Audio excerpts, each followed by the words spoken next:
यदि आप भी गार्डनिंग के शौकीन हैं तो आपको मिलीबग ने ज़रूर परेशान किया होगा। मार्च से लेकर सितंबर माह तक मिलीबग का अटैक बहुत ज़्यादा पेड़ पौधों पर रहता है। खासकर कि जो गमले में हिबिस्कस लगाया जाता है, पहले मिलीबग का अटैक सिर्फ खरपतवार और आम के पौधों में ही पाया जाता था, मगर वर्तमान समय में मिलीबग ने अपना स्वरूप बदल लिया है और अब ये छोटे छोटे पौधे, खासकर गमलों में लगे हुए पौधे, उसमें से अधिकतर जो मिलीबग्स का अटैक होता है वो होता है गुड़हल पर, हिबिस्कस पर। बहुत ज़्यादा मात्रा में मिलीबग लग जाते हैं और मिलीबग जिस पौधे में लग गए, समझो कि धीरे धीरे उस पौधे को चौपट कर देते हैं, उस पौधे को एक तरह से मार ही देते हैं। मिलीबग जिस पौधे पे अटैक करता है उस पौधे के रस को चूस कर धीरे धीरे ख़त्म कर देता है और ख़ासकर इसका अटैक उस नाजुक हिस्से पर होता है। ऊपरी आखिरी छोर जो रहता है, कली और उसकी कोमल पत्तियों के बीच में मिलीबग अटैक अधिकतर करता है। जब मिलीबग पौधे के रस को चूस कर अपने मल के द्वारा बाहर निकालता है तो उस मल पर चींटियां बहुत अधिक मात्रा में आकर्षित होती है। इस कारण जहां पर मिलीबग का अटैक होता है वहां चींटियों का भी अटैक हो जाता है और फिर चींटियां धीरे धीरे इन मिलीबग के छोटे छोटे अंडों को पौधे के पूरे भाग पर फैला देती है और एक पौधे से दूसरे पौधे में फिर जाने में ये बीमारी बहुत कम समय लेती है। एक तरह से जिस प्रकार से वायरस फैलता है उस प्रकार से मिलीबग का अटैक आपके पूरे बगीचे में फैल जाता है और इसका वाहक का काम करती है जो चींटियां जो मिलीबग के साथ रहती है। तो इसकी रोकथाम बहुत ही ज़रूरी है। शुरुआती तौर पर यदि इसकी रोकथाम कर ली जाए तो पौधे को कोई नुकसान नहीं होता है।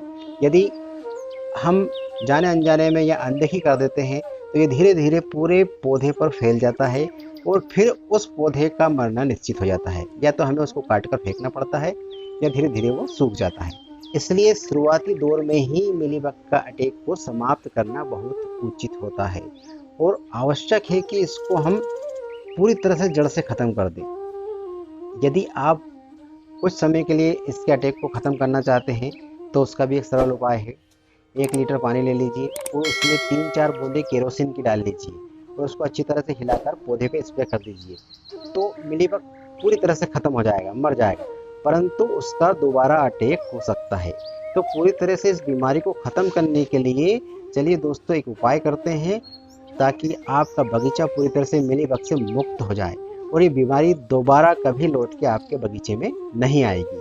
तो इसके लिए आवश्यक जो सामग्री हमें चाहिए, 1 लीटर पानी और लिक्विड सॉप और सैनिटाइजर में रबिंग अल्कोहल है जो कि उसके वैक्स को गलाने में बहुत फ़ायदेमंद होता है और बहुत आसानी से उसके वैक्स को उतार देता है, इसलिए रबिंग अल्कोहल बहुत आवश्यक है। तो चलिए इसे बनाना प्रारंभ करेंगे। सबसे पहले जो अल्कोहल है वो अल्कोहल की मात्रा हम लेंगे, इसमें अल्कोहल मिलाएंगे इसमें 2 ढक्कन, ये और 2 ढक्कन अल्कोहल इसमें ले लेंगे।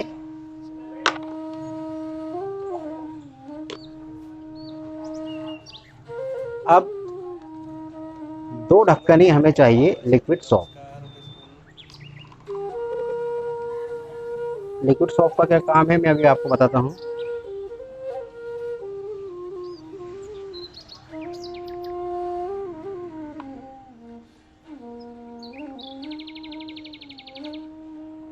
ये 2 ढक्कन करीब हमने इसमें लिक्विड सॉप मिला दिया। अब दोबारा से मिलीबग अटैक ना करे इसके लिए हम मिलाएंगे नीम ऑयल। तो नीम ऑयल को पानी में अच्छी तरह से घोलने के लिए हमें लिक्विड सॉप की आवश्यकता पड़ती है। यदि लिक्विड सॉप आपके पास नहीं है तो आप थोड़े से वॉशिंग पाउडर का उपयोग भी कर सकते हैं। तो इसमें 1 ढक्कन करीब नीम ऑयल हमने मिला दिया।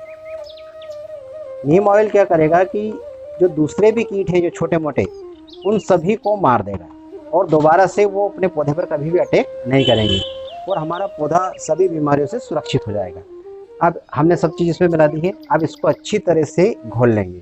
तो ये एक स्प्रे पंप ले लिया, इसको लगा लेते हैं और अच्छी तरह से इसको हिलाकर तैयार कर लेंगे।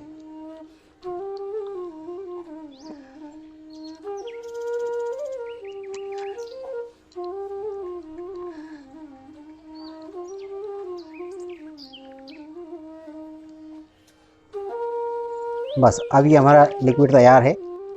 साथियों, अब इस तैयार लिक्विड को एक स्प्रे बोतल की सहायता से जहाँ भी जिस पौधे पे इन्फेक्टेड एरिया है उस पर अच्छी तरह से स्प्रे कर दीजिए। पूरी तरह से उस पौधे को नहला दीजिए।